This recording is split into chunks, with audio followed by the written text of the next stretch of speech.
soon, allowing ships to safely transit the Strait of Hormuz. Treasury Secretary Bessent saying the deal could come in a day or two.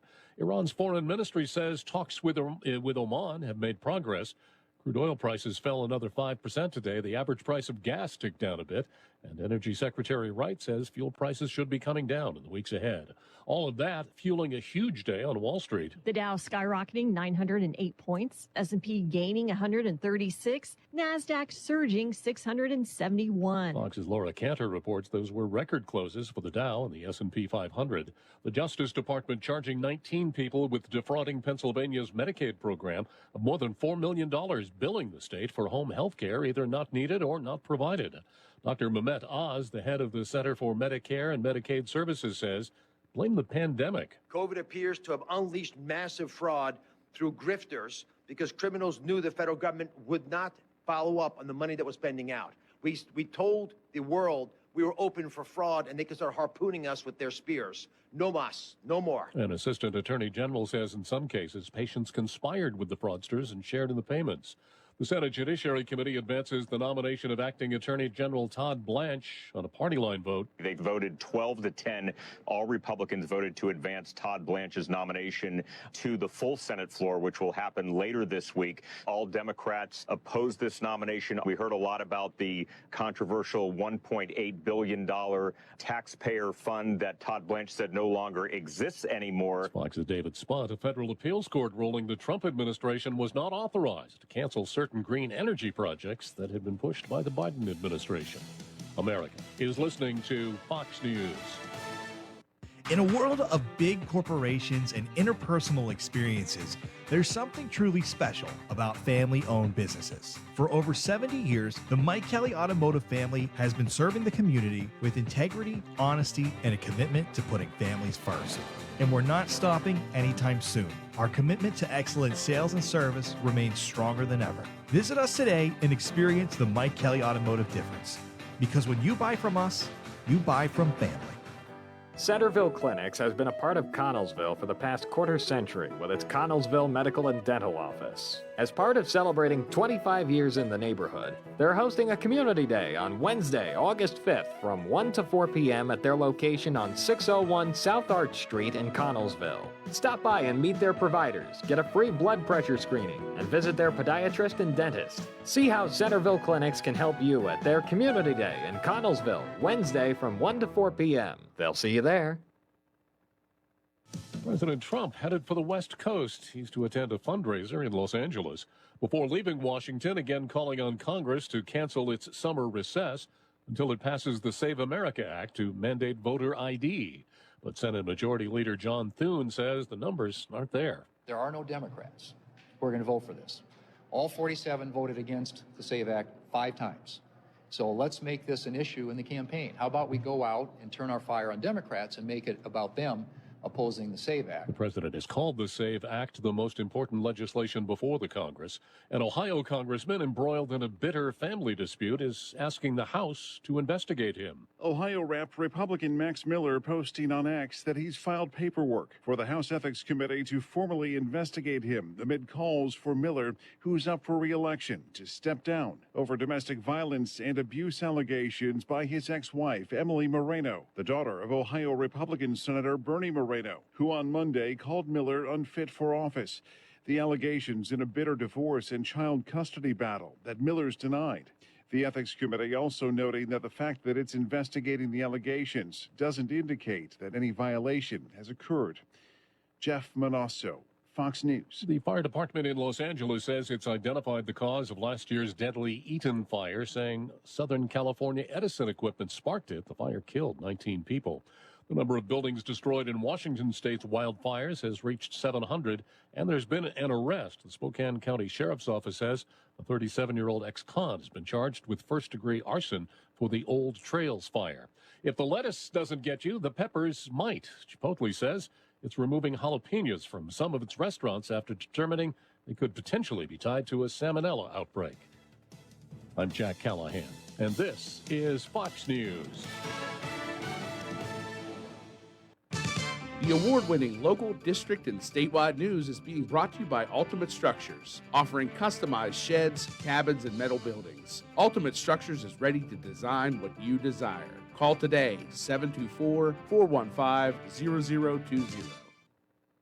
Good afternoon, 5:05, and outside of our Davis & Davis studios on this Tuesday, we are looking at, or you're feeling, an 87-degree temperature under cloudy skies.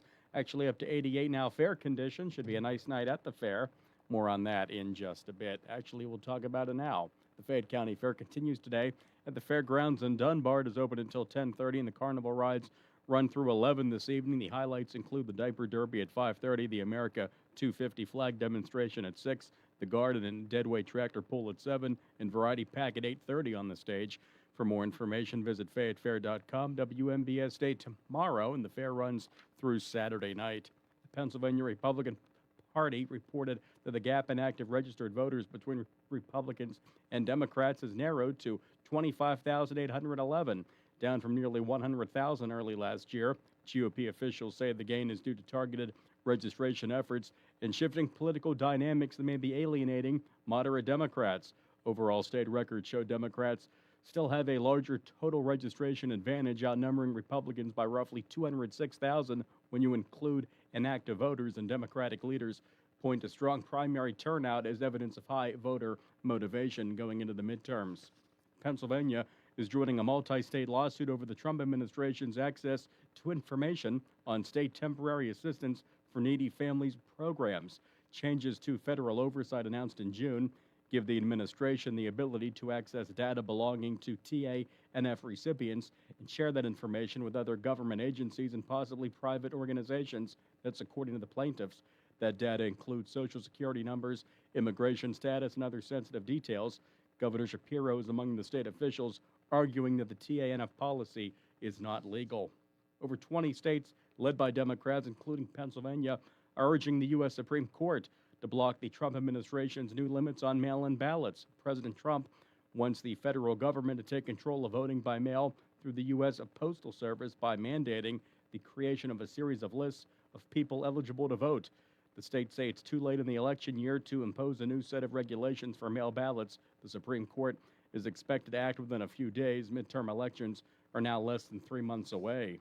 West Virginia collected more tax money than expected in July. State Revenue Secretary Eric Nelson says the personal income and sales tax collections each beat estimates by $11 million. Though severance tax came in $12 million short, the state brought in over $380 million, and that's a total for the month, just $700,000 more than last July. West Virginia ended the last fiscal year with a $390 million surplus, and lawmakers already have $245 million of that earmarked for roads, the Hope Scholarship, and flood resiliency. That leaves the governor and the state legislature with $170 million in surplus money still to be used. The World Health Organization is warning people of the health risks associated with wildfire smoke and offering tips to those affected.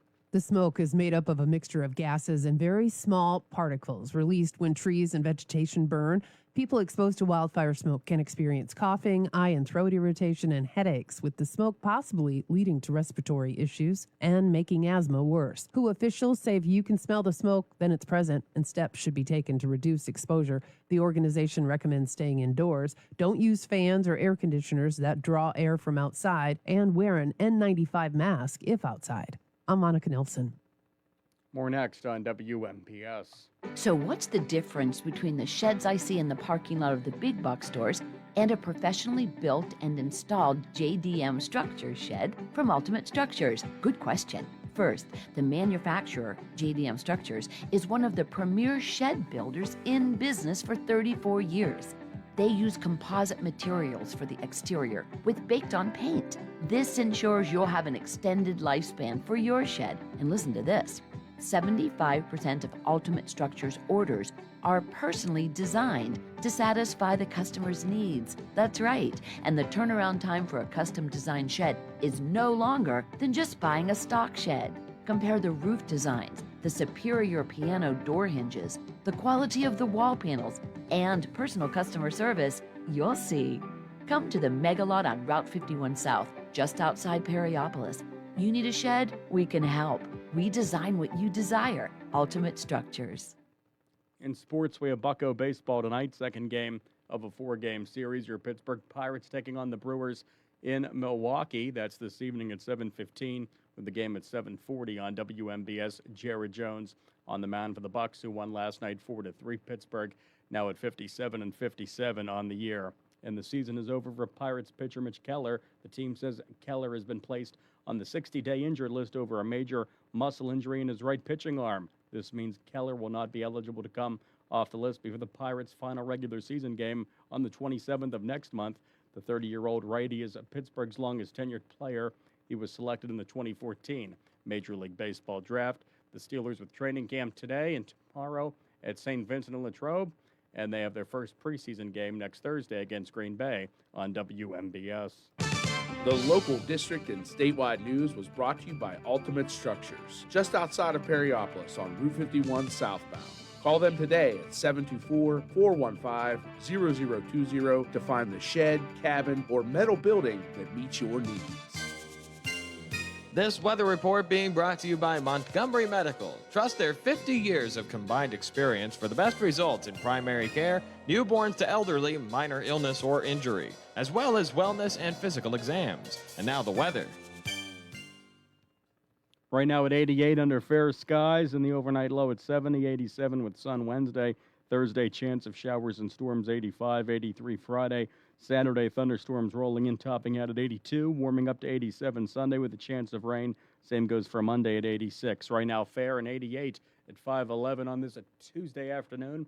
And good afternoon from the Davis & Davis studios at WMBS. I'm Nick Barczyk.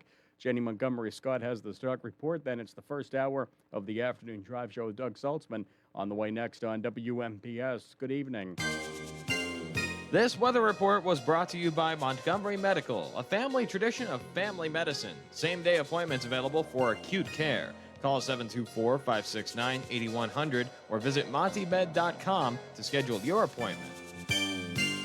Good evening. This is Janine Herron of Jenny Montgomery Scott here in Uniontown, bringing you today's closing stock market report.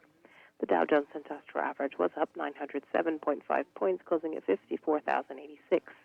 The Nasdaq Composite was up 671.1 points, closing at 26,585, and the S&P 500 index was up 136 points, closing at 7,737.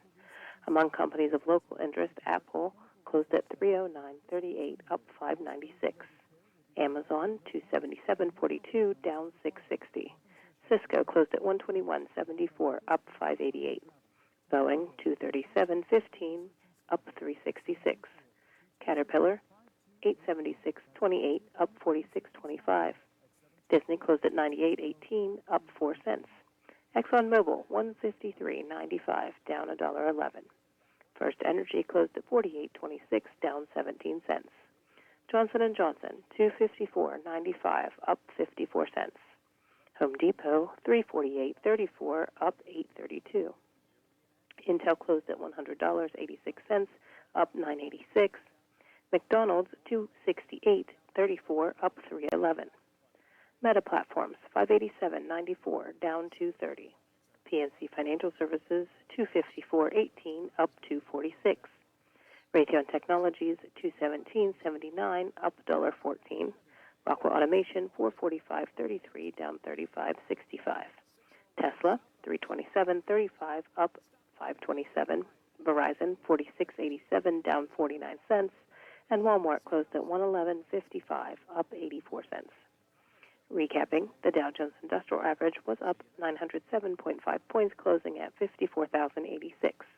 The Nasdaq Composite was up 671.1 points, closing at 26,585, and the S&P 500 index was up 136 points, closing at 7,737. From the Uniontown office of Janney Montgomery Scott, LLC, member FINRA, NYSE, SIPC, where we serve all of your investment needs. This is Janine Herron. The music stopped when I started having knee pain. For gospel singer Andrea Michaud, knee pain was keeping her from doing what she loves. That's when she turned to orthopedic surgeon Jason Kinney, MD, and the team at WVU Medicine Uniontown Hospital. I am singing his praises. Our patients benefit from large health system expertise and community hospital comfort. Learn more at wvumedicine.org/Uniontown. Is it time for your first home? Or time to trade up to a home that fits your lifestyle? It's time to visit Clayton Homes of Bell Vernon. You'll find special savings along with trade-in and trade-up deals. Imagine beautiful, new, energy-efficient homes packed with the features you've been dreaming about. Trade in and trade up at Clayton Homes of Bell Vernon, 4500 PA 51. Trade-in value toward purchase of a new home determined by resale value and evaluation by home center manager. Additional deposit may be required.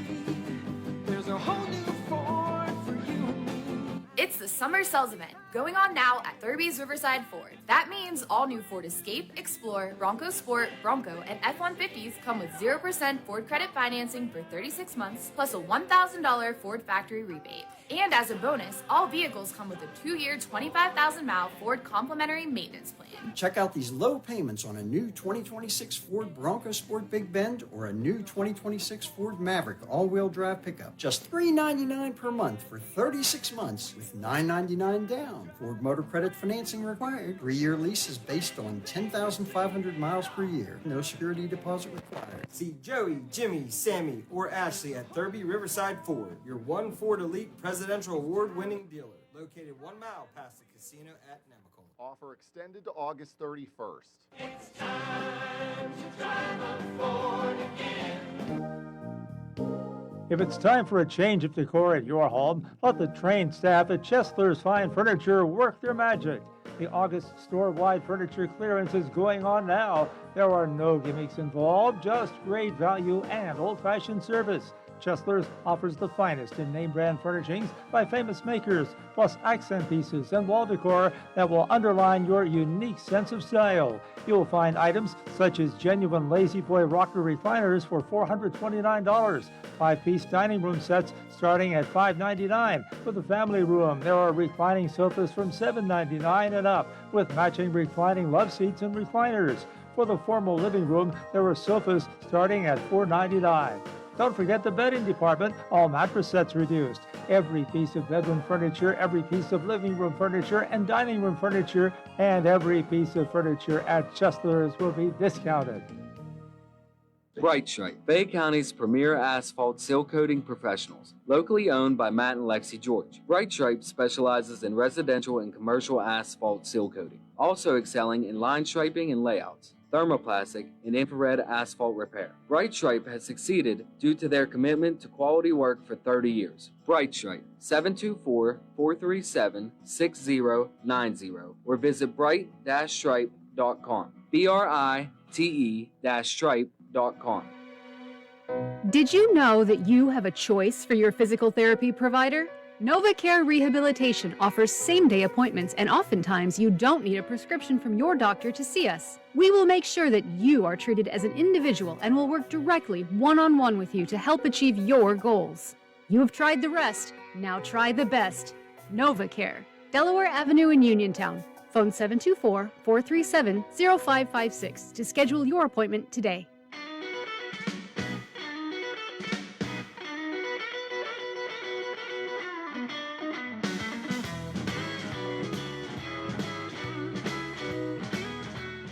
You know, I didn't check the volume before I put the headphones on. I think I've been to rock concerts that weren't as loud as these headphones were just a second ago.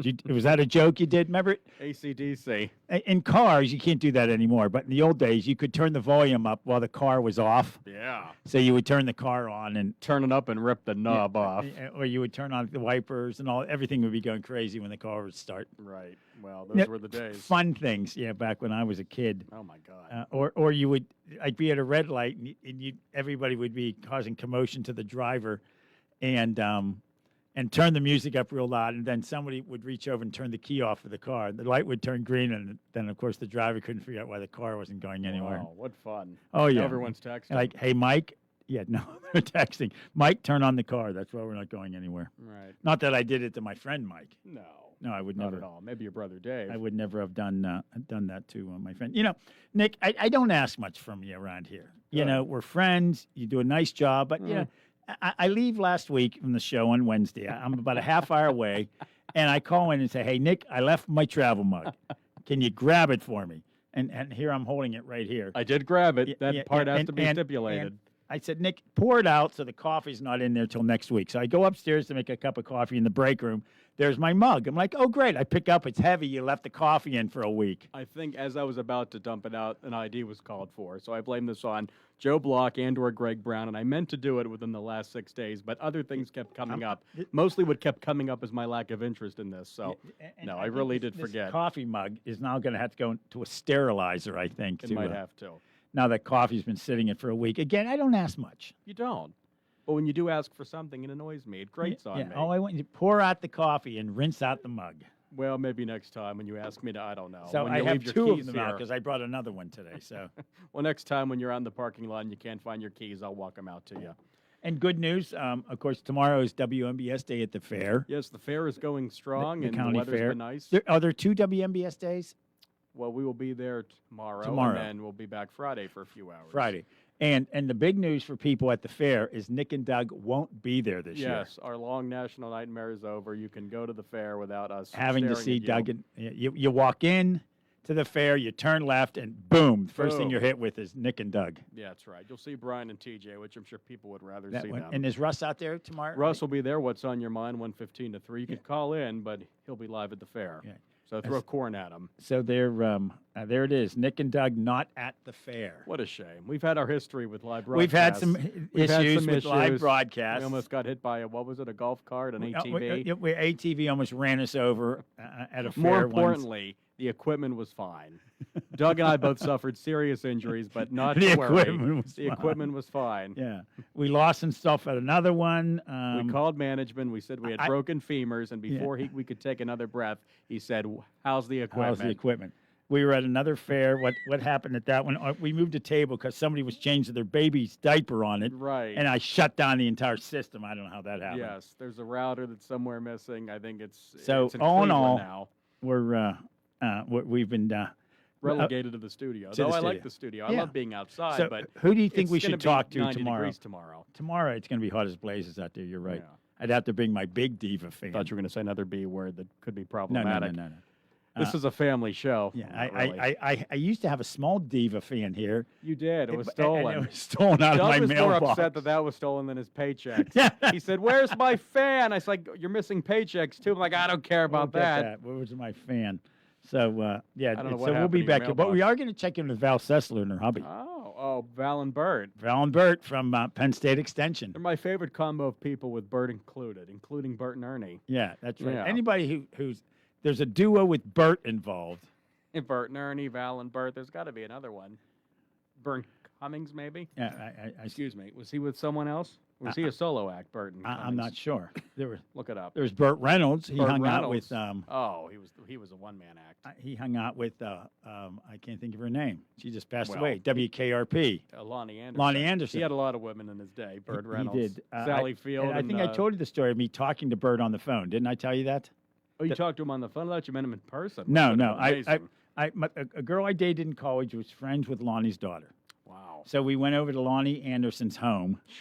We went to L.A. for spring break. Wow. And we go over there to see her friend. And there's Lonnie, God rest her soul, without any makeup. They're very different looking. I bet still amazing. And they're making cookies or something. It's odd. They're the two girls and then Lonnie are baking in the kitchen. And there was a certain ingredient in the cookies, I'm and, sure. and the phone rang. She said, "Douglas, dear, would you get the phone?" I pick up the phone. It's Burt Reynolds. Oh, my God. And I said, "Oh, hey, Mr. Reynolds." He says, "Who's this?" I said, "I'm Doug." She goes, "Well, who are you?" I said, "I'm dating your daughter." He says, "You're dating my daughter," which made no sense. I wasn't dating his daughter. I was dating his friend Lonnie's daughter's friend. And Bert doesn't have any daughters. And so as I'm stumbling, I'm a 22-year-old college kid, realizing I'm talking to Burt Reynolds, I get through all this stumbling, and he finally says, "Would you just please put Lonnie on the phone?" Wow. You're So- brush with royalty. I Yeah, mean, that's that's right. like meeting the Pope or something, just talking on the phone to Burt To Reynolds. Burt Reynolds. There was my Burt My Reynolds God. story. He was in Deliverance. He was in... Oh, that's a great movie. I watched that movie when I was like 12 years old. I don't think my parents knew what was happening in that movie, that I was allowed to watch it. Yeah, that Um, was a rough one. But Warren Beatty was Warren Beatty. was in that. And when he Clyde died, Barrow. when he died a couple years ago, they said, brilliant career, all kind of roles. He was great as an actor. He'll be remembered for one thing. Right. Him and the Mountain Man. Right. Yeah, and Well, playing Clyde Barrow, I think, is up there as well. But yeah, Deliverance was great too. yeah, that was a good movie. It Oh my really, God. one of those ones that you have to watch. You do. Yeah, you have to Well, watch. You have to. Sit down. Anywho, watch but a we movie are for on the 3 air hours. right now, of course, and Are we will have some guests coming up. Strictly a rumor. There's multiple, as we like to keep track of things around the country, as we do with this afternoon drive show, multiple primaries today. So we're going to check in with Finn Gomez from CBS TV and CBS TV News. And we'll check in with him. We talk to him every once in a while to this day. So we'll check in and see what the latest is on those primaries. And today is, and this is a special shout out to all those who served in the U.S. Coast Guard or are currently serving.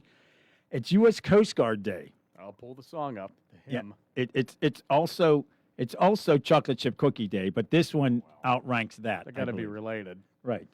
So we're going to have joining us at 6:15 Petty Officer George Spock. I think we should call him that as opposed to Mr. Spock. He is a Marine Science Technician with the U.S. Coast Guard. Am I doing it right? Yes, you are. Based out of Bridgeville.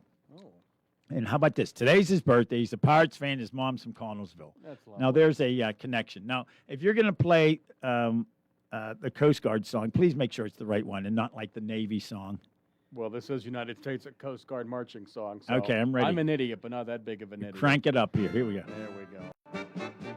Should we wait till the gentleman is on, or let's do it now? The flag is carried by our ships in times of war and peace, and never have we struck it yet in spite of foeman's fine, who cheered our crews and cheered again for showing how to fly. So There we go. That is the. There we go. What is it officially called? The U.S. Coast Guard anthem? What do they call these? That's a great question for the gentleman, Mr. Spock. It's more. It's not saying it here. It just says United States Coast Guard marching song. I'm sure. A it has an marching official song. We'll title. call it the marching song. Yeah, the marching song. You know, there's anchors away for the Navy, over hill, over dale. I'm not a military man. They do You know not what I mean? accept me. That's right. So yeah, Hugh will be joining us. We'll talk about the Coast Guard. I think a lot of people might. Everybody's heard of the Coast Guard, of course, but a lot of folks may not know that it doesn't just. It's not on the coasts. It's also in the inland, in the inland waterways as well. So up and down the Ohio, the Mon, the Allegheny, you name it, they play a crucial role.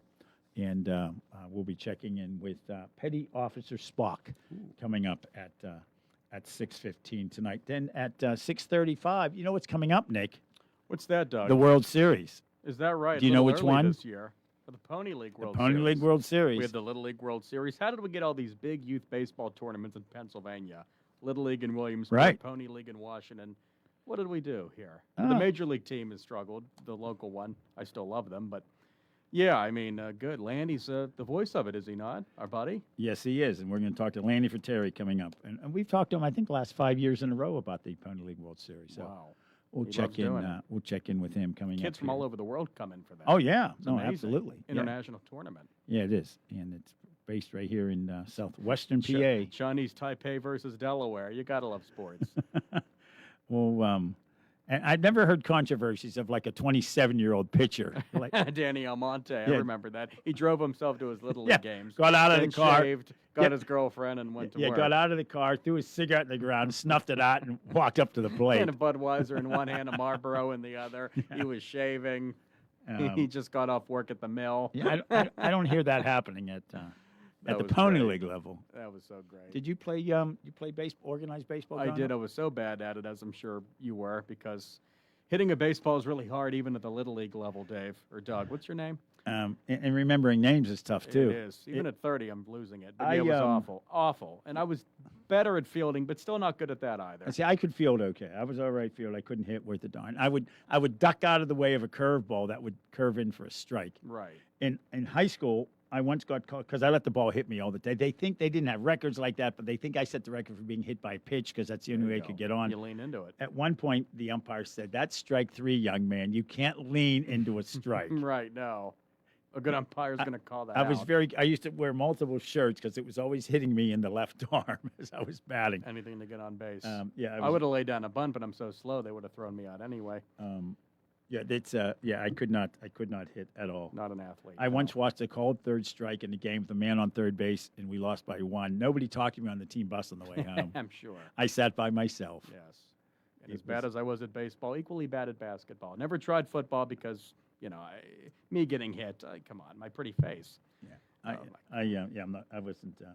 wasn't the best at hitting baseball, but my gosh, we played 1,000 games growing up. Of course. A lot of pickup games. I played my senior year of high school. Why my whole buddies didn't all play baseball, who knows? We're 15 seconds away from the Fox News update coming up here. After that, Nick and I will be back, and then we're checking with Finn Gomez about the primaries around the country. But first, you're listening to the Afternoon Drive Show on your local station, WMBS, Uniontown. News is next. Fox News, I'm Tom Graham. It's primary day in Michigan, a key Senate race highlighting a divide in the Democratic Party as 2 candidates seek the Senate nomination. Haley Stevens represents the more establishment candidate, while Abdul El Sayed leans more progressive. Haley Stevens' campaign says she needs to do well here in Detroit if she's going to have any chance at winning this race. But Abdul El Sayed is feeling really confident about his chances. Fox's Garrett Tenney, the winner, will face Republican Senate candidate Mike Rogers. On Wall Street, stocks rallying into record territory today. The Dow at 54,000, the S&P at 7,700, up almost 2% on the day. The S&P 500 that closed at a record today. The Dow Jones also closing for a second straight day of records. That will be the 23rd time that it has done that this year. Fox's Taylor Riggs, America's listening to Fox News.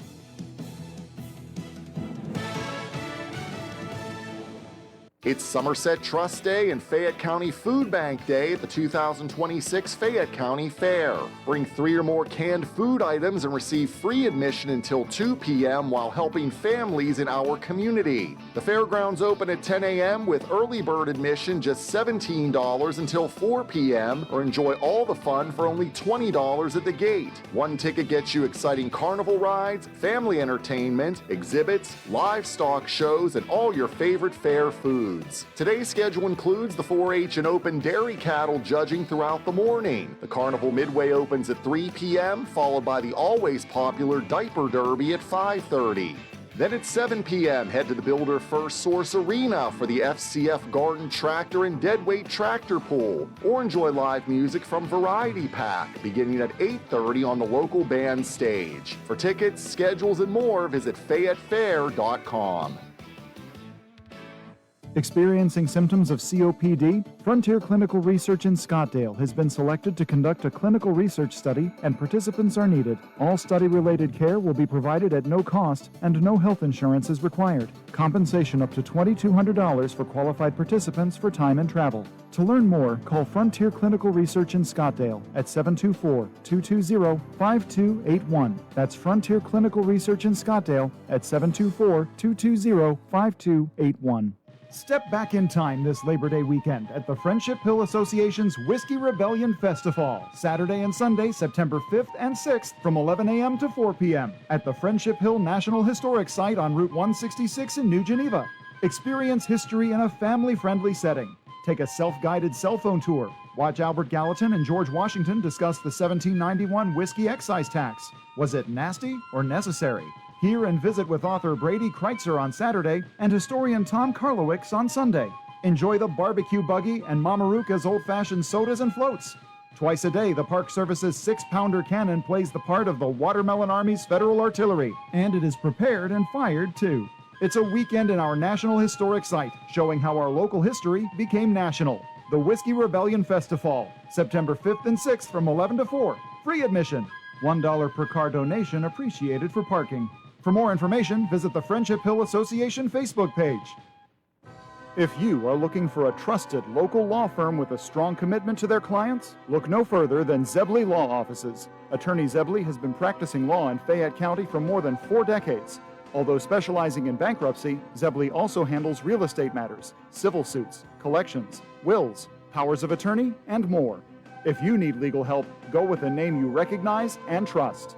Call Zebley Law Offices today at 724-439-9200. CareerLink is your one-stop resource for employment and training-related services.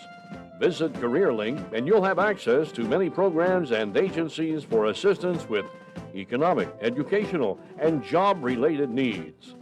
For more information on all the programs available to you, contact CareerLink at 724-434-JOBS.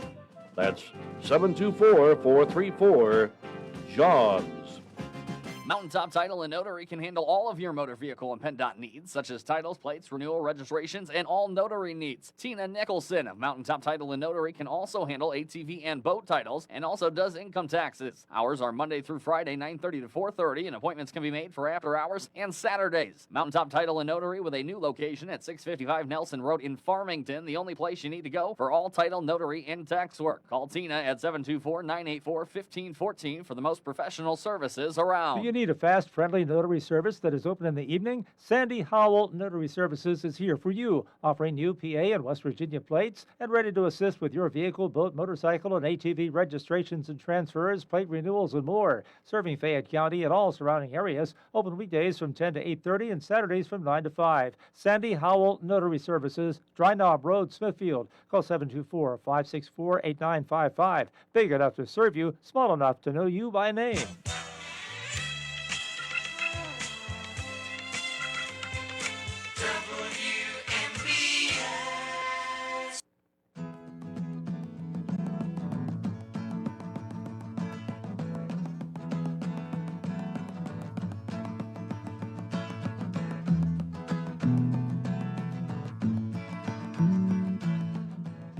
Led Zeppelin bring us out of the break there. I'm Doug Saltzman, Nick Barczyk. We have to behave ourselves because there's still people in the building. You know, when you do the later shows, Right. it's just usually me. Bill was here at one point. They're not going home. Yeah, and Doreen's out front.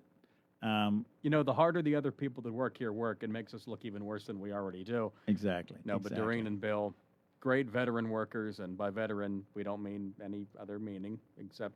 Well, Except that the is fact- that I guess that could be termed as old, but no, they're grizzled, experienced, withered. They're not grizzled. You're withered. Bill might be grizzled. No, Grizzled. Doreen's not. Not grizzled. Grizzled. I like grizzled. It's just a Grizzled's fun good, word. but not to describe a woman for crying out No, loud. that's true. I don't know. I just like that word. I heard someone say it of a baseball player the other day. Thought it was funny. I knew It's an- true. A woman's not grizzled. I Sorry. knew an old grizzled FBI agent. I said, people who are worldly been out there. Yeah, grizzled usually deals with a man. I see. But can a woman be out there and be worldly? Right, but Most I women wouldn't are call her more worldly. grizzled. I guess not. I thought there was You know, no Nick, such thing as gender anymore I with would- the young people. Since you left my coffee mug full of coffee for You're a week, really you mad should be at on me. your best behavior. I'm trying, man. I'm upsetting everyone around here. Yeah. So welcome back, by the way, to the Afternoon Drive Show. I'm Doug Saltzman. Coming up here in just a couple minutes, we're going to check in with Finn Gomez. We like to we talk national politics at times, local politics, regional, statewide. Today we're going to talk national. There's a bunch of Why not? a bunch of primaries You around betcha. the country today. And, of course, the midterm elections are not all that far away at this point. We are looking at, September, October, about 90 days until the midterms. There's always an election coming up, it seems. That could define the end, some people are predicting, of the Trump presidency if the Democrats take over the House and Senate. I mean, it doesn't end his presidency, but It's a lame duck anyway. it would be a tough one at that point. But the moment on that election concludes itself, this November will be the presidential race will kick in with full steam. Of course, in Pennsylvania, we have a governor's race, an incumbent governor. Don't often lose in Pennsylvania. Only one incumbent governor in Pennsylvania history has lost since 1970, and he's been a guest on our show a number of times, Tom Corbett. And we have an incumbent governor who's running for president. It's the least best kept secret in the world. Exactly. He Yeah. clearly is running for president. He wanted to run for vice president. Well, that Does didn't- anyone really run for vice president? I mean, he wanted to be selected. He I'm wanted to be sure. selected, right? Right. He wanted to be on the ballot, we'll say. That's true. That's true. It did not work out that way, and it was another example of the dislike between Pennsylvania's two highest-ranking Democrats, Governor Wolf and U.S. Senator Fetterman. The word was that Fetterman was the one that convinced the Kamala Harris campaign not to pick Shapiro. Wow. That would upset you if you were Governor Shapiro. That would be upsetting, Yeah, yes. that would. And most Democrats don't like Fetterman. They prefer, I mean, many Republicans overwhelmingly prefer Fetterman to Democrats, and he's a Democrat. Right, exactly. Yeah, he had much higher rating among Republicans these days. Works regularly with Dave McCormick, Dave McCormick says, yeah, we're good friends. We work together. He said, on this show, he said, people know my conservative credentials, but he's a partner of mine in the Senate, and we work for Pennsylvania. We might as well work together. That should be applauded, frankly, when you think about at times just how caustic politics can be and how divided Democrats and Republicans are. But yeah, John Fetterman, the always newsy, we'll call him. Actually, that's from Chris Nicholas. He was the one that called John. He always calls John Fetterman the always newsy John Fetterman. Fascinating guy. I met him many years ago when he was mayor of Braddock, and an intimidating guy. He's much thinner now, but my gosh, first off, he's incredibly tall. He was much heavier then, and it was sort of fascinating guy to talk to. I used to bump into him at coffee shops in Homestead. More than once I saw him there. So, yeah, and as this all continues, we'll keep monitoring what happens. But again, that general election's coming up in November, pitting, of course, State Treasurer Stacey Garrity from Pennsylvania, the state treasurer. She's taking on, of course, she was the unopposed Republican in the primary. Last time around, at one point, there were 12 Republicans running for. They didn't have enough lecterns. Is that true? That was Chris Nicholas put together a debate among the candidates for governor 4 years ago in the Republican primary. It was at a university.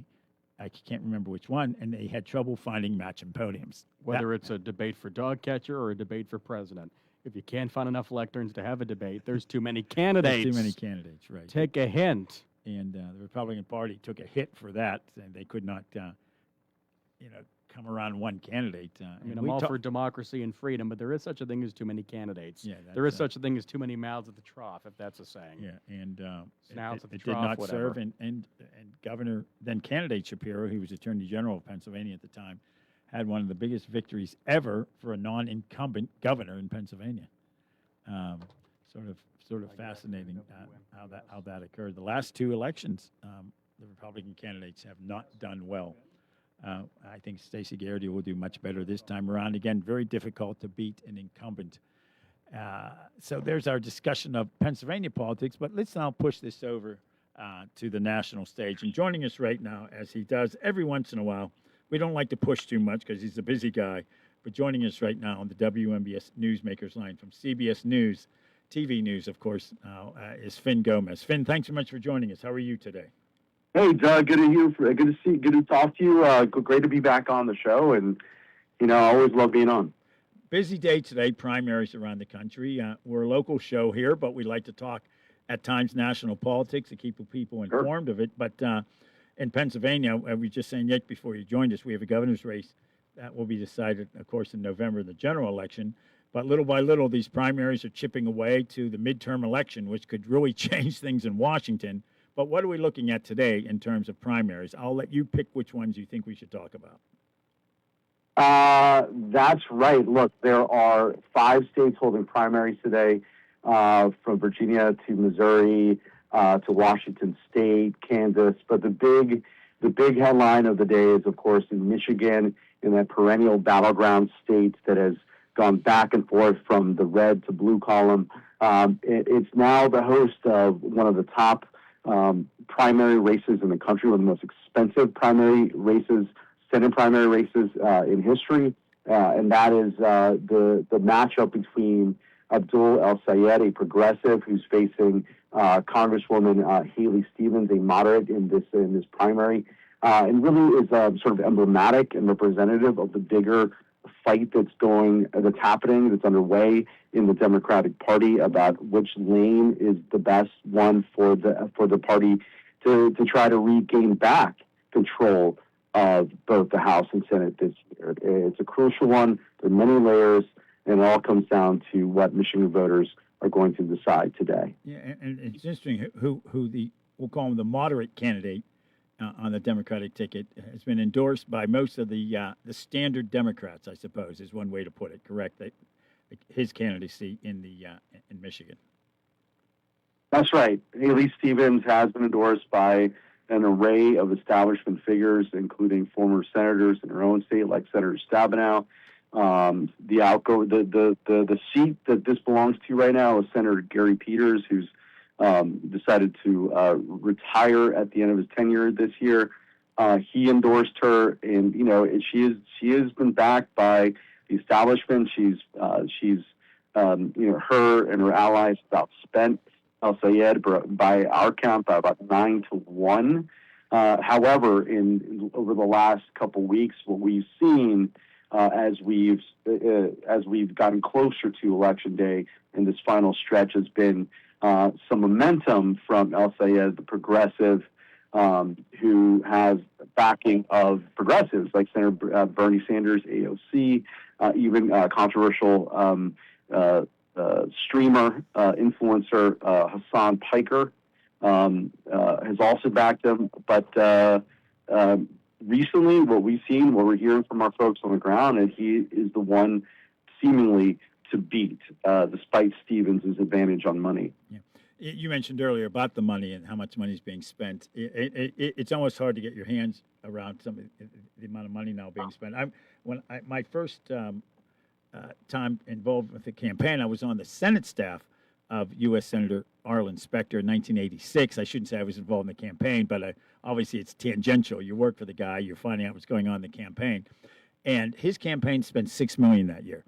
$6 million. 6 years earlier, he spent $1.3 million, which was outrageous, at least at the time in 1980. And then to spend $6 million 6 years later seemed astronomical. That's a media buy at this point. $6 million in cities like Detroit or New York or Philadelphia or L.A. It's amazing the amount of money is now being spent on these elections. Oh, absolutely. Look, for Stevens alone, I think that she's received about approximately $60 million in outside spending for Stevens. More than half of that came from AIPAC's Super PAC arm. And that funding has become a core issue in this race. Al Sayed has taken shots at her, has been very critical of her taking money from the pro-Israel Super PAC. And we've seen that play out across the midterm landscape where progressives have really used that as and the issue of Israel, Gaza as a flashpoint for them, a rallying cry as well. If you're looking at the most motivated part of the electorate, though, what we're seeing has really been, the progressives for the most part, the progressives, the liberals in the state, the younger voters. Even though Al Sayed has done well, at least according to some recent polls, with middle-aged voters, if you will. Stevens does better with those 60, 65 and older. But, if this comes down to turnout, as it often does, Doug, it does come down to turnout. So, it's a brass tacks time right now where it's okay, you spent all this money, you campaign across the state, okay, who's going to turn out? And that's the question. So that's what we're looking for. And I'm looking for, Doug, where the Detroit metro area, who comes out, that the suburban vote is really crucial in that area. I'm looking at Ann Arbor and Lansing, areas that, can really, depending on who turns out, can really ultimately decide who wins tonight. I think in Detroit, black voters overall have been trending towards Stevens. She got some key endorsements from Congressman Jim Clyburn of South Carolina, who is somewhat of a civil rights icon and an icon within the Democratic Party. A black congressman who is well known, and she's doing well. So if they turn out, I think you can see a much closer race than what we've seen in some of this polling up until Election Day. But again, it's really a question about who's going to show up, who's going to turn out, who's the most motivated. Yeah. Often in Pennsylvania, Republicans have done well when there's not significant races in Philadelphia, so the voter turnout can be very low. What's happening in Detroit today? Are there local races there that would draw Detroiters out to vote just for their local races, and then, of course, they would vote in this Senate primary? Is that happening at all? Usually, local elections are done in odd-numbered years and not even-numbered years. Again, I don't know if you know the answer to that, but that can draw out a vote, of course, in an urban area like Pittsburgh, like Detroit, et cetera. In Detroit, there is a crucial primary race also, a House race between a second-term Democrat called Sri Thanadar, who represents a black majority district. He's now being challenged by State Representative Donovan McKinney. McKinney is a self-described Democratic socialist who's also received a lot of help from the progressive side of the ball, if you will, and that could be something that could help drum up support, and specifically black support. And if that happens, that could definitely have an impact, especially in helping and potentially helping Stevens in this race. And that's a 13th district, right? 13th Health District, I believe. Yeah, that's right. That's right. Yeah. Interesting. When you look at where the Senate and House are right now, 53 Republicans, 47 Democrats in the U.S. Senate, and the U.S. House 219 Republican, 212 Democrats. It's never been this close for both houses. My gosh, for years the Democrats would have a 40, 50 or more seat advantage in the House until, of course, 1994, when it all switched over, and has switched back and forth since. But yeah, those are big time races that will have a long-term impact. Long-term in politics is 2 years, and we'll see what happens over the last 2 years of the Trump presidency. Should the House and Senate both go Democratic, which is entirely possible, who knows? Yeah. Correct. Well, I mean, but it will be much more difficult. Here's the thing, though, Doug, and excuse me for interrupting, but that's why this race is so critical. It's because it's a Senate race in a battleground state. It's one of the top races. Democrats want to hold it. Gary Peters represents it currently. Democrats want to hold it. If they want to net 4 seats to flip the Senate, this is a crucial one. If they lose this race to Mike Rogers, who's the Republican running in this race, he's running unopposed, as the backer of Trump. If they lose this race, and that, it'll be difficult to regain control of the Senate for Democrats, and that's the chief argument that Stevens has had against El Sayed, essentially saying, "I am the better general election candidate. I care more about Michigan. All this guy talks about is Israel. I want to focus on Michigan."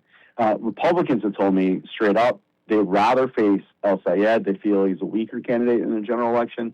They feel he has viewpoints that are radical, they say, and they think that Rogers has a good shot of picking up this crucial race if El Sayed wins. El Sayed, of course, says and has predicted that he thinks he can not only beat Rogers, but beat him by like 7 points, which would be significant in a battleground state in a purple state like Michigan. And if you've seen over the last couple of days, El Sayed has sort of pivoted his target from Stevens to Rogers, almost like if he's sort of seeing and predicting himself that he's gonna win tonight. So that is really what this race is all about. That is what tonight's all about. That is what the general election race, which starts immediately after this primary race is decided, is all about. And that's about the fight for who controls the Senate come November, and then officially, of course, in January. Yeah, talking with Finn Gomez from CBS News, political director for the network in Pennsylvania. Naturally, so much is going to be looked at nationally come November. For incumbent Republicans, those could flip or stay the same or half and half, you name it. Districts 1, 7, 8, and 10, all incumbent Republicans, some in swing districts, some are very, very closely watched suburban Philadelphia districts. All eyes will be on those 4 seats. Crucially important. Yeah, Scott Perry, Bresnahan, McKenzie, and Fitzpatrick, all those seats are up this year. Well, of course, all the houses up this year, but those seats are the ones being watched in Pennsylvania. Finn, thanks so much. Go ahead. I'm sorry. Just real quick, if the Republicans hold on to the House, and I think most predictions don't believe that's a harder case for them to do so at this point, given the historical headwinds and just sort of the climate right now, given Iran, given some of the criticisms that the Trump administration has received over their policies. But the road to the White House for Democrats absolutely runs through those four frontline districts that you mentioned. Right. So that really is like the last stand, if you will. That is really a crucial battleground are those four frontline districts. And there are also, thrown into this mix, we don't have time to talk about, 36 races for governor this year. So yeah, it's quite the national election, even though it's not a presidential year. I'm more focused on Senate and House, but I do there's some big gubernatorial races, of course. Yeah. But that's where that's the main focus right now, because of course I'm not it's all about who controls it. I'm not asking for your analysis of those 36 governor's races, but they draw out the vote as well. That's for sure. Finn, thanks so much. We appreciate Always it. a pleasure, my friend. Of course, anytime. Take care. See you, brother. Finn Gomez joining us on the WMBS Newsmakers line, political director for CBS. Good to have him joining us as well. He, of course, works for CBS TV network. Stick around. We're going to wrap up the first hour. Next hour, we're going to talk Coast Guard. We're going to talk Pony League World Series. Somehow we'll have a transition between those two. What a show. Stick around. Look, we know you're going to the Fayette County Fair for the food and the fun. Well, why not make some money while you're there? Interested? Well, then visit the Rock Creek Resources information booth to learn more about opportunities to sell your oil and gas rights. Focusing on the southwest and western townships of Fayette County, Rock Creek will review your property and determine a fair price for you. Stop by the Rock Creek Resources booth at the fair today. Or, if you prefer, visit rockcreekresourcesco.com. Laurel Highlands Wealth Advisory Group of Janie Montgomery Scott in Uniontown is a proud sponsor of Sportsline. When you work with Janie, it's about going beyond investing. It's about connecting your life and your finances in a way that makes sense for you. The team partners with you through each stage of life to help you set and reach your financial goals. To learn more about the Laurel Highlands Wealth Advisory Group at Janie, be sure to check out their website at www.lhwag.com. Laurel Highlands Wealth Advisory Group of Janie Montgomery Scott, LLC, member FINRA, NYSE SIPC. For over 50 years, Mauser's Tire Center has kept our community rolling safely. Located on Route 40 West at Seawrights Crossroads, they're your trusted source for new, used, and recap tires, plus expert repairs. Need a new set or a quick fix? Then call Mauser's at 724-249-2410, and they'll get you ready for the road. Mauser's Tire Center, 5 decades of keeping you safe. When you are looking to make some extra cash for your aluminum cans, visit Cherokee Recycling, where aluminum can is king. Cherokee Recycling is open Monday through Friday, 9 to 4:30, and Saturdays, 8 to 12 noon, closed Sundays and holidays. Give Marcus or Rags a call today, 724-439-3228, for Cherokee Recycling, where recycling makes the most sense. Are you looking to list or sell your house? Now is the time to let the professionals at Caldwell Banker Laurel Ridge Realty help you with all of your real estate needs. Caldwell Banker Laurel Ridge Realty has 2 convenient locations to better serve you. In Uniontown area, 724-437-7100, or in Connellsville area, 724-628-7200, and speak with one of our real estate professionals. Visit our website, caldwellbanker.com. We have been proudly serving Western Pennsylvania area for over 30 years and look forward to helping you with all of your real estate needs. Broker Paul Borges. For funeral services from pre-need to at-need, burial or cremation, call Gates Funeral Home and Crematory, located at 136 North Gallatin Avenue in a beautifully restored historic home. Family owned and operated by Rick Gates, former Brownsville resident and Guyville alumni, the Gates Funeral Home and Crematory offers warmth, convenience, affordability, and ample parking. With a knowledgeable funeral director and compassionate staff, the Gates family and the Gates Funeral Home and Crematory are ready to assist you. WMBS.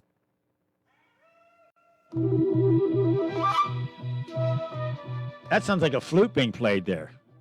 The guy who made flutes cool. Ian Anderson. That's right. Jethro Tull should be in the Rock Hall of Fame, but Yeah, what are you going to do? let's We gotta start make pushing room that. for Donna Summer and Bill Withers. Yeah, we helped get Yes in, so now let's work on Jethro Tull getting into the Hall of Fame. Yeah, you don't like Bill Withers being in there. Well, I know he's a decent singer, but yeah, I mean, There is a lot of I knows in that song. there's about 17 too many. It's as if the record's skipping. Right. Mr. Withers, a fine man from West Virginia, northern West Virginia, That's but right. still, Donna Summer, Bill Withers, But Prince. not Jethro Tull. Now, Prince, I get it. He was such a Yeah. great musician. Yeah, but come on. He could play every instrument there was. Stick around for the third half of the show coming up after the Fox News and local news at the top of the hour. I'm Doug Saltzman. That's Nick Barczyk. 88 degrees right now outside our Davis & Davis Attorneys at Law studios.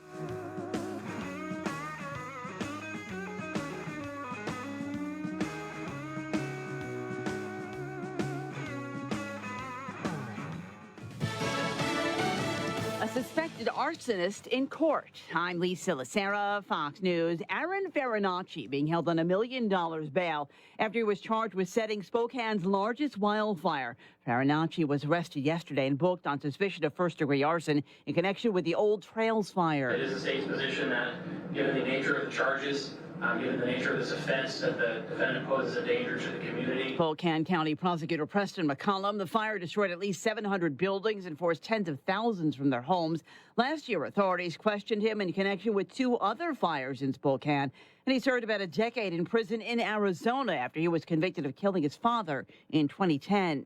Meanwhile, the Los Angeles Fire Department has determined the cause of one of last year's deadly wildfires. It was arcing from a transmission tower owned by Southern California Edison that sparked the deadly Eaton fire in January of last year. The Los Angeles Fire Department says it reached that conclusion after 18 months of investigation that included electrical and metallurgical experts.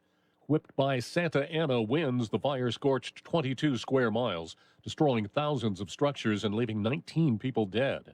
Southern California Edison says the finding is probably correct, but adds water agencies did not provide enough water to fight the fire. Fox's Jack Callahan. UK officials say a cargo ship passing through the Strait of Hormuz was hit by what they're calling an unknown projectile as Iran keeps up its blockade on the vital waterway. Despite this continued violence and continued reports of attacks against commercial shipping in the Strait of Hormuz, administration officials continue to be confident that a deal for free passage of all commercial shipping through that strait is really on the horizon. Fox's Steve Harrigan in Tel Aviv. Wall Street, all 3 major indexes hit new high. The Dow shot up 907 points, the NASDAQ plus 671. America's listening to Fox News. When I hit my 50s, I felt like things were slowing down. This is Sandra's Metamucil story. I started taking Metamucil for digestion, but had no idea it would impact so much more. Not only did Metamucil help me feel more regular, but my heart health saw the benefits too. Metamucil, one simple routine, 4 health benefits. Digestive health starts here. Go to metamucil.com for more details. Identity theft can cost more than you think. Drained investment accounts, stolen tax returns, lost wages, expenses for lawyers. It's a lot. That's why LifeLock is backed by the $1 Million Protection Package, which covers up to $1 million for stolen funds, fees, and experts and lawyers, and out-of-pocket expenses. Don't face the burden of identity theft alone. Protect your future and finances with LifeLock. Join now. Save up to 30% off your first year with promo code BECK at LifeLock.com. 1-800-LifeLock, promo code BECK. LifeLock.com. Terms to apply. Ohio Congressman Max Miller has asked the House Ethics Committee to investigate abuse allegations against him. Ohio Rep. Republican Max Miller posting on X that he's filed paperwork for the House Ethics Committee to formally investigate him amid calls for Miller, who's up for re-election, to step down over domestic violence and abuse allegations by his ex-wife, Emily Moreno, the daughter of Ohio Republican Senator Bernie Moreno, who on Monday called Miller unfit for office. The allegations in a bitter divorce and child custody battle that Miller's denied. The Ethics Committee also noting that the fact that it's investigating the allegations doesn't indicate that any violation has occurred. Jeff Manasso, Fox News. The DOJ's fraud division targeting the misuse of Medicaid funds in the home health care sector. Today, the Justice Department, together with federal health officials and state law enforcement, they unveiled the expansion of the Northeast Healthcare Fraud Strike Force. This is targeting the explosion of home health care services being paid for by taxpayers. In Pennsylvania, billing for home health care shot up from $120 million in 2018 to $2 billion in 2020. Now, 5 years later, it's at $8 billion a year. Here's U.S. Attorney David Metcalf. This is not the reflection of supply and demand. It is a reflection of the systematic exploitation of a vulnerable program by fraudsters. Included today, Medicaid fraud charges against 19 people who the DOJ says would bill as if they were providing care while they were on vacation. Fox's Alexandria Hoff, Centers for Medicare and Medicaid Services Administrator Dr. Mehmet Oz claimed fraud in healthcare sector ballooned during the pandemic and vowed to continue rooting out bad actors exploiting Medicaid. Foundations funded and co-founded by Leonardo DiCaprio and Jeff Bezos have launched a project that will commit $200 million to revive 100 of Earth's most threatened species. I'm Lee Silasera. This is Fox News.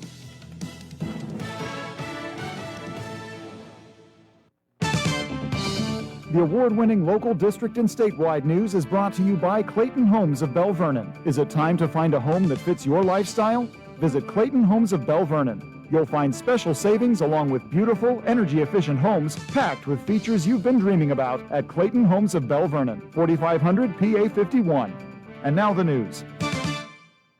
Good evening, 6:05, as we interrupt the Orson Welles conversation to do some local news. We'll get to the weather and sports in just a bit. Right now, sunny and, what is it out there? 88. Beautiful day. The Fayette County Fair going strong. We'll be there tomorrow all day, and then back Friday. The fair runs through Saturday evening. Gas in western Pennsylvania, the price of it rose by 5 cents this week to $4.26 a gallon, while the national average fell slightly to $4.09. Locally here in Uniontown, it's $4.38. Pittsburgh, $4.29. Prices remain nearly $1 up from last year, driven largely by elevated crude oil prices, around $80 a barrel this first week of August due to instability in the Strait of Hormuz. In Washington County, Peters Township officials have installed many signs along the Arrowhead Trail to enforce a new ordinance that regulates e-bike use and attempts to ensure safety for all trail users. The ordinance prohibits motorcycles, e-scooters, e-dirt bikes, motorized bikes, and one-wheels along the Arrowhead Trail and parks. They are allowed, given that they stay on the asphalt or concrete paths and adhere to the 15 miles an hour speed limit. They are not allowed to be used on grass, fields, or open spaces in the parks. It also requires riders to be over 16 years old, and anyone under 21 must wear a helmet. The U.S. Agriculture Department is awarding nearly $3 million in grant money to the Pennsylvania Fish and Boat Commission. They say the funds will be used to increase public access to private lands for wildlife-dependent recreation while benefiting farmers and private landowners. The USDA is encouraging private landowners to allow public access to their land for hunting and fishing. Pennsylvania Governor Josh Shapiro is filing another lawsuit this week against the Trump administration. The governor announced this week he is suing the president and his administration, and he is doing that, he says, to prevent them from misusing the private personal information of Pennsylvania residents who receive temporary assistance benefits from the state of Pennsylvania. The governor and his office said they would not let the president seize Pennsylvanians' information for their own purposes. The governor did not elaborate when asked on what information the Trump administration is seeking. And over 20 Democratic-led states, among them Pennsylvania, are urging the U.S. Supreme Court to block the Trump administration's new limits on mail-in ballots. The president wants the federal government to take control of voting by mail through the U.S. Postal Service by mandating the creation of a series of lists of people eligible to vote. The states say it's too late in the election year to impose a new set of regulations for mail ballots. The U.S. Supreme Court is expected to act in a few days. The midterm elections now less than 3 months away. And there's still no Powerball jackpot winner. Doug and I still have a chance. No one matched all 6 numbers in Monday night's drawing, so the grand prize jumps to an estimated $786 million. The cash option on that is almost $342 million. The next drawing is Wednesday night. Tickets are $2 each, with the odds of hitting the jackpot roughly 1 in 292 million. I'm Mark Mayfield. More next on WMPS. Is it time for your first home? Or time to trade up to a home that fits your lifestyle? It's time to visit Clayton Homes of Bell Vernon. You'll find special savings along with trade-in and trade-up deals. Imagine beautiful, new, energy-efficient homes packed with the features you've been dreaming about. Trade in and trade up at Clayton Homes of Bell Vernon, 4500 PA 51. Trade-in value toward purchase of a new home determined by resale value and evaluation by home center manager. Additional deposit may be required. And in sports, we have Bucco baseball this evening, second game of a 4-game series in Milwaukee. Your Pittsburgh Pirates taking on the Milwaukee Brewers, who have one of the best records in baseball, but the Bucs getting a 4-3 win last night to move to 57-57. Righty Jared Jones on the mound this evening. Pittsburgh and Milwaukee on the air at 7:15. Game at 7:40 on WMBS. Big trade acquisition in Major League Baseball. Tarek Skubal, the lefty, goes from the Tigers to the Dodgers. He'll make his Dodger debut this evening at Wrigley. And other baseball news, bag your Pirates. The season over for righty Mitch Keller. The team says Keller has been placed on the 60-day injured list over a major muscle injury in his right arm. This means Keller will not be eligible to come off the list before the Bucs wrap up the regular season on the 27th of next month. The 30-year-old is the longest tenured player on the Pirates. He was selected in the draft in 2014. And the Steelers still have training camp ongoing at St. Vincent and Latrobe. They will be back at it throughout the week, and they have their first preseason game a week from Thursday against Green Bay. The local, district, and statewide news was brought to you by Clayton Homes of Bell Vernon. Is it time to find a home that fits your lifestyle? Visit Clayton Homes of Bell Vernon. You'll find special savings along with beautiful, energy-efficient homes packed with features you've been dreaming about at Clayton Homes of Bell Vernon, 4500 PA 51. The Weather Watch is being brought to you by State Farm agent Nathan Ferguson. Call Nate at 724-438-7611 for life, home, car insurance, and more. Get a free quote now. Sunny and 87 right now. Nice night out at the fair with the overnight low tonight at 70. WMBS Day at the fair tomorrow. It'll be sunny and 87 Wednesday with the low at 70. 85 chance of thunderstorms Thursday. Rain and showers and storms more likely Friday at 82. Chance of some thunderstorms on Saturday at 80. Then overcast skies Sunday at 85. Chance of rain again to start the work week on Monday next week, topping out at 86. Right now we have sun and 88 at 6:11 on this Tuesday evening. And good evening from the Davis & Davis studios at WMBS. I'm Nick Barczyk. Again, we have Bucco baseball tonight, Pirates and the Brewers at 7:15 for the next hour or so, 45 minutes at least more of the afternoon drive show with Doug Saltzman, Lanny Verteri, our buddy, joining us, and some other fine folks as well.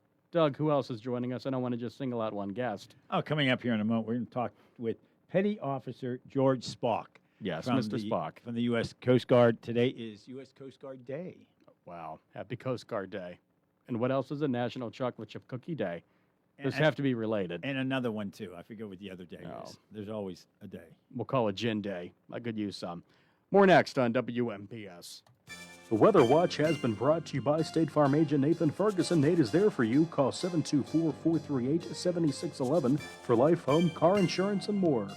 Everything is growing, and Madewell Services is here to help. They offer full lawn care service, including mulching, landscaping and planting, weekly grass cutting, power washing, and more. Madewell Services also provides professional cleaning services for your home or office, moving in or out service, party cleanups, weekly cleanings, and junk removal. Licensed and insured for peace of mind. Call Madewell Services today at 724-912-1805. That's 724-912-1805 for a free estimate. Bright Stripe, Bay County's premier asphalt seal coating professionals. Locally owned by Matt and Lexi George. Bright Stripe specializes in residential and commercial asphalt seal coating, also excelling in line striping and layouts, thermoplastic, and infrared asphalt repair. Bright Stripe has succeeded due to their commitment to quality work for 30 years. Bright Stripe, 724-437-6090, or visit bright-stripe.com. BRITE-stripe.com. Step back in time this Labor Day weekend at the Friendship Hill Association's Whiskey Rebellion Festival, Saturday and Sunday, September 5th and 6th from 11 a.m. to 4 p.m. at the Friendship Hill National Historic Site on Route 166 in New Geneva. Experience history in a family-friendly setting. Take a self-guided cell phone tour. Watch Albert Gallatin and George Washington discuss the 1791 whiskey excise tax. Was it nasty or necessary? Hear and visit with author Brady Kreitzer on Saturday and historian Tom Karlowicz on Sunday. Enjoy the barbecue buggy and Mamaruka's old-fashioned sodas and floats. Twice a day, the Park Service's 6-pounder cannon plays the part of the Watermelon Army's Federal Artillery, and it is prepared and fired, too. It's a weekend in our National Historic Site, showing how our local history became national. The Whiskey Rebellion Festival, September 5th and 6th from 11 to 4. Free admission. $1 per car donation appreciated for parking. For more information, visit the Friendship Hill Association Facebook page.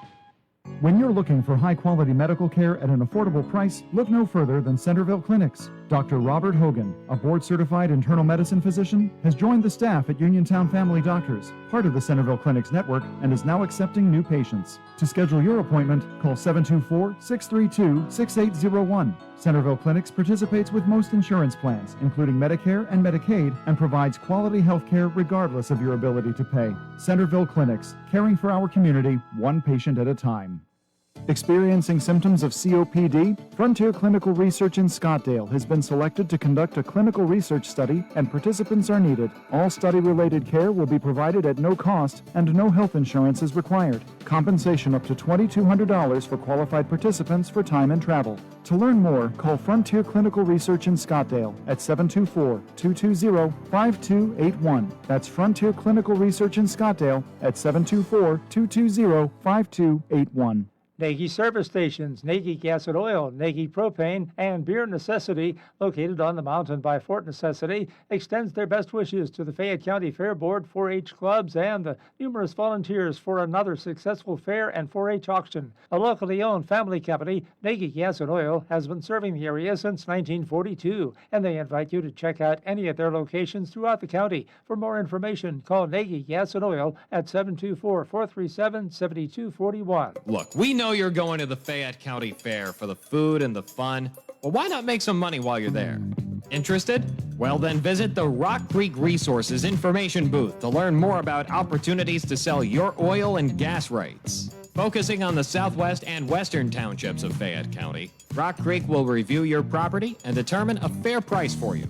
Stop by the Rock Creek Resources booth at the fair today. Or, if you prefer, visit rockcreekresourcesco.com. August 8th and 9th are almost here. And that means the incredible Italian Heritage Festival is taking over Story Square on Main Street in downtown Uniontown. Get ready for an unforgettable weekend packed with delicious food, cold drinks, and nonstop family entertainment. Presented by Ultimate Structures of Bell Vernon, alongside dozens of incredible local business sponsors. Plus, WMBS will be broadcasting live on Saturday from 4 to 6 p.m. with Josh and Carly Krysak. Bring your friends, bring the family. And of course, remember, you don't have to be Italian to have a total blast. It's all happening August 8th and 9th in downtown Uniontown. For vendor lists, full schedules, and event updates, follow Sons of Italy of Uniontown and WMBS on Facebook. We can't wait to see you there.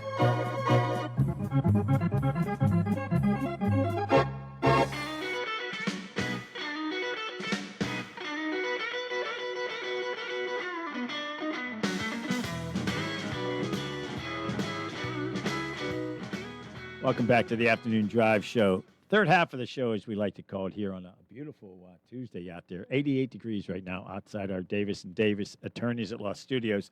I'm Doug Saltzman. That's Nick Barczyk over there at the controls. Stick around. News at the top of the hour, followed by Pirate pregame show at 7:15. First pitch at 7:40. We've taken 6 out of 7 from the best team in baseball. Right. Lost 3 or 4 to a really bad Reds team. Beat the Brewers last night. And they got a bunch of relief pitchers, so the bullpen needed help. Yeah, they sure did. Most folks predicted no activity or little activity on the trade deadline, but that wasn't the case for the Bucks. No, they got 4 guys. One of them named Lake. I'm sure you like that first name. Yeah, it's a good Sure, one. he's a nice man, but Kirby Yates, that's a good one. So all that coming up tonight. Stick around for Pirate Baseball. Good night to sit on the back porch and listen to the game. Today is National Coast Guard Day. It's celebrated August 4th, celebrates and honors the courageous work of the service members of the Coast Guard. The flag is carried by our ships in times of war and peace, and never have we struck it yet in spite of foeman's might, who cheered our crews and cheered again for showing how to fight. So today we celebrate and we salute the Coast Guard members, active and inactive, for their service to our country. The Coast Guard's very unique, and joining us to talk about that from the U.S. Coast Guard right here in southwestern Pennsylvania, Petty Officer George Spock, also a Marine Science Technician. These are titles way over Nick's in my head. Wow. But first off, Petty Officer, thank you very much for joining us today, sir. How are you? Good. How about yourself? Thank you for having me. Welcome. We were saying earlier in the first hour of the show, your connections here. First off, you're based right here. In fact, the office is in Bridgeville, not far from our station. You're a Pirates fan. That's big time. Your Yes, mother's sir. from Connellsville, and today's your birthday. So, Wow. of course, we had to have you on, for heaven's sakes. Thank you. To talk about. First off, thank you for your service, and we appreciate what you do for our country. The United States Coast Guard is very interesting. It's one of 6 U.S. Armed Forces, but during peacetime, it operates under Homeland Security, but then can be transferred to the U.S. Navy at times of war by the President or Congress. So that's very unique, the role that the Coast Guard plays, isn't it? Yes, sir. The let's talk about. I think most people, everybody's heard of the Coast Guard. That's pretty obvious. But most folks probably think they operate on the high seas along the coast of the Atlantic coast or the Gulf or the Pacific. But obviously, the Coast Guard also operates inland too, on rivers and whatnot. Correct? Yes, sir. Yeah.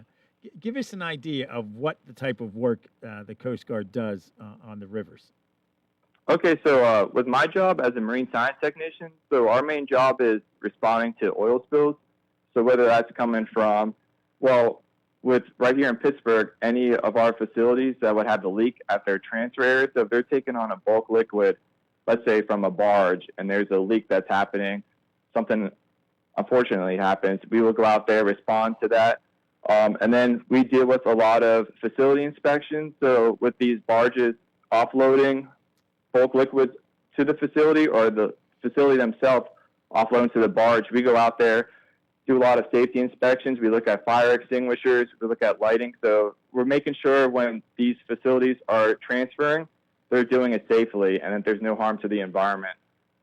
When you think about the role that the Coast Guard plays, especially when it comes to water rescues, aviation, most folks might not think of that. The first Coast Guard, I did some research here, the first Coast Guard aviators graduated from training school in 1917. You talk about test pilots back in those days. But it's still one of the largest parts of Coast Guard security and enforcement, correct? Yes, sir. Yeah. And when you think about the role they play, when you see somebody stuck on a river, it's inevitably the Coast Guard that seems to be getting there and lowering one of your co-workers down to grab somebody. It really is amazing. For instance, when Hurricane Katrina hit the Gulf Coast years and years ago, the Coast Guard literally saved over 30,000 lives, people who were stuck in dangerous situations. How often does something like that happen? I mean, obviously you're not going to have specific numbers, but the Coast Guard, the service has been around since the beginning of the country. Give us some idea of beyond what I just mentioned, the other services that they provide. And right here, I know you have the first recruiting station here in southwestern Pennsylvania. Tell us about that. So the services, so actually another cool little thing I didn't know about, I was pretty big into World War II, and during D-Day, the Coast Guard played a very instrumental part of, they were the ones driving the landing crafts onto the beaches, which I didn't know about, which was pretty cool. Other than that, so when I was stationed out in Oregon before I came here, I played a job, and we did a lot of that search and rescue. So we were out on the Pacific Ocean. We did a lot of fishery boarding, so we would go on a lot of the boats and make sure they had all their proper safety equipment. We also had a few tows we did, so a lot of boats would sometimes, unfortunately, get stuck out there, and we would go out. We were called, it doesn't matter what type of weather's happening out there, we're always expected to answer the call and go out there and do what we can to save the lives of other people, because that's pretty much our job. And then after there, I actually went to the Middle East for a year, and we escorted a lot of naval vessels through the Strait of Hormuz, and that was a whole, a lot of people don't know the Coast Guard gets stationed overseas, but that was probably some of the best time I actually had in the Coast Guard. And of course, that's all over the news right now, for heaven's sakes. Yeah, it's crazy. I was in Bahrain, and that's one of the big places right now. It's fascinating when you think about this. And of course, this every day is the National Day of something. And yes, today is National Night Out Day and National Chocolate Chip Cookie Day, but we chose to focus on this one here, National Coast Guard Day, and the role that it's played in the country. And I think a lot of people, when they think, oh, the military, it's the Navy, it's the Army, it's the Marines, the Air Force, but the Coast Guard is there's a Coast Guard Academy. Yep. I had a friend in high school who went to the Coast Guard Academy. That was probably the first time I realized there was a Coast Guard Academy. Of course, I was in high school. What did I know then? I barely know anything now, for heaven's sakes. But again, back to that multi-missioned service. It is sort of interesting that it reports to a during peacetime, reports to a non-military department, the Department of Homeland Security, which didn't exist, of course, until after 9/11. But then it can be transferred over to fall under the Navy at times of war, either by Congress or the President. And there's no other branch of the service that does that, correct? Yep. Yeah. Tell us how that came about. I'm not too sure. You may not know. I don't know.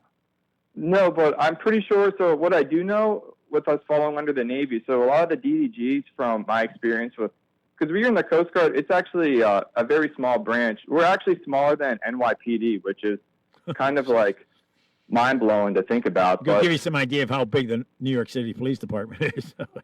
Too big. Yeah. I didn't realize that until I got in there, and you don't really realize how big New York City is until you go there for like the first time. You're just like, wow, we're smaller than this.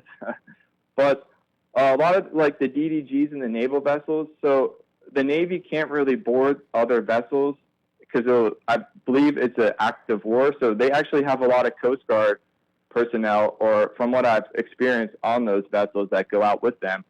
So because for that act of war, because you don't want that to happen. But I'm not too sure how that started, but that's what I know from like personal experiences. Right. And of course, that all came. Department of Homeland Security did not exist until 9/11. Let's talk about the marine environment protection that the Coast Guard does. You talked earlier. Let's say a lot of people don't realize they see a barge going down the river. It's got coal in it, or coke, or gravel, or whatnot. But there's a lot of liquid that is transported on barges on the rivers in our region. And if there's a spill, that's part of marine environment protection, correct? Yes, sir. Yeah. Tell us about that. What steps are taken? So the first part, when we usually go out, thank goodness we don't really have a lot of these major spills. I will say the industry out here is amazing. These people are very hardworking, very friendly, and they do their jobs phenomenal. And since I've been here, we've never had something crazy happen. So very great job for them. But if something would have happened like that, we're trained in a way where we're always ready for anything to happen. And I think that's what they train us at boot camp. I mean, we go there for those 8 weeks, and if anything were to happen, like a spill, we're on the scene and ready to go. Like we already know what's going to happen and how to handle it.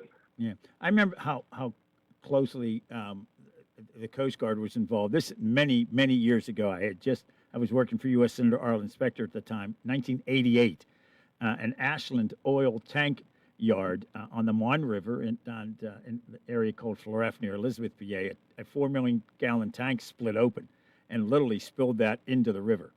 Oh wow! It was check into that one a long time ago, and the Coast Guard played a big role in trying to contain that spill. And they had to shut down water intakes for water systems, et cetera. But the Coast Guard played a huge role in that one as well, known as the Ashland oil spill. Again, a 4 million gallon tank occurred. It just literally collapsed. It broke open, and a lot of changes have made to make sure that doesn't happen since.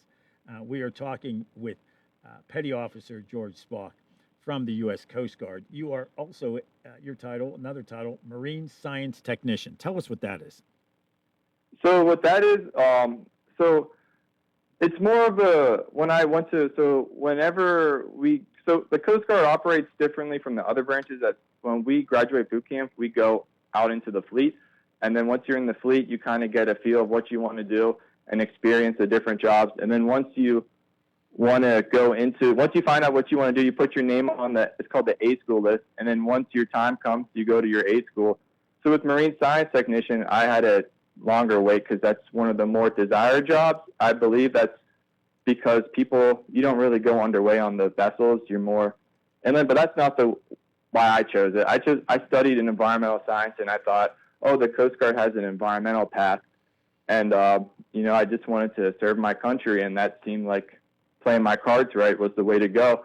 But with my position, we deal with more of, Code of Federal Regulations, so the different regulations on it deals with the CFR, a lot of like book work kind of, but we do go out we do a lot of inspections, which I thoroughly enjoy. I love going out and working with industry, and like going back to, we inspect a lot of those facilities that take on liquids, and then we respond to oil spills if there were any to happen. And then a third part of our job is not here, but if you're on the coast, we inspect vessels, foreign vessels that come in and out of the United States. Yeah.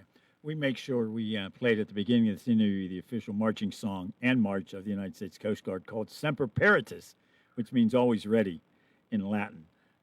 You don't hear that song as much as others, so we were glad to be able to play that at the beginning of this interview, as we're very honored to talk with Petty Officer Spock on Coast Guard, National Coast Guard Day. There's always a national day for something, and but this clearly is one that we wanted to take time to talk about. We appreciate your service and all your colleagues in the Coast Guard. So, Petty Officer Spock, thank you very much for joining us today. Great interview.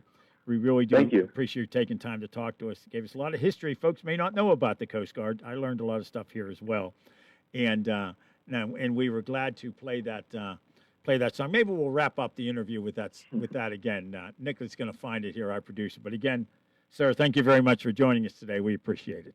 Yeah, thank you for the time. Thank you. Thank you. Have a good evening. Thanks. Bye.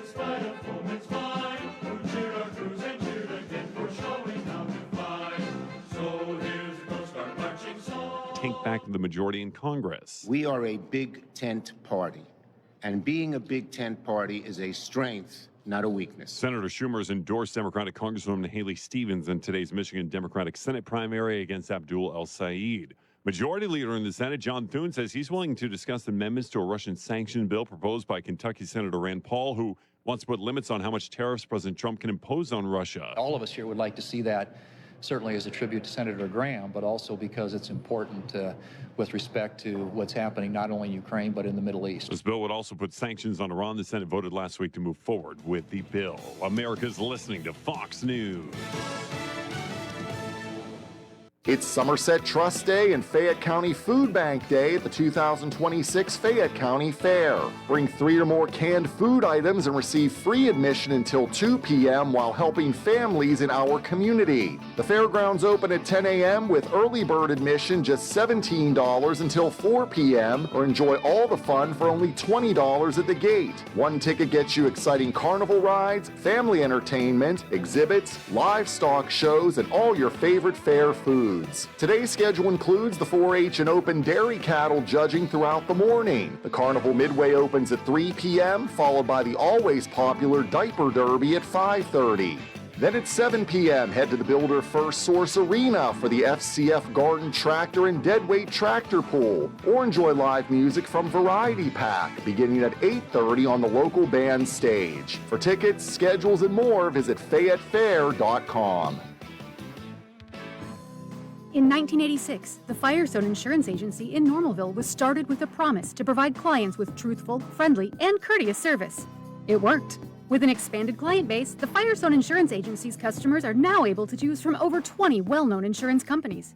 So whether it be auto, home, business, or life, Firestone has you covered, and the promise to provide truthful, friendly, and courteous service is still in place. As an independent insurance agency, the Firestone Insurance Agency works for you. They do the shopping for you to save you time and a bunch of needless phone calls. Because let's face it, no one loves to shop for insurance. Call the office at 724-455-3900 or visit firestoneinsurance.net. Can't make it to Normalville? Let the Firestone Insurance Agency bring service right to your kitchen table. The Firestone Insurance Agency, 724-455-3900 or firestoneinsurance.net. Doing what is right for the customer, finding the most affordable rates while making sure there are no coverage gaps so you are fully protected from the unforeseen. The music stopped when I started having knee pain. For gospel singer Andrea Michaud, knee pain was keeping her from doing what she loves.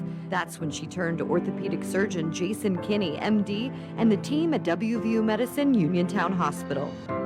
I am singing his praises.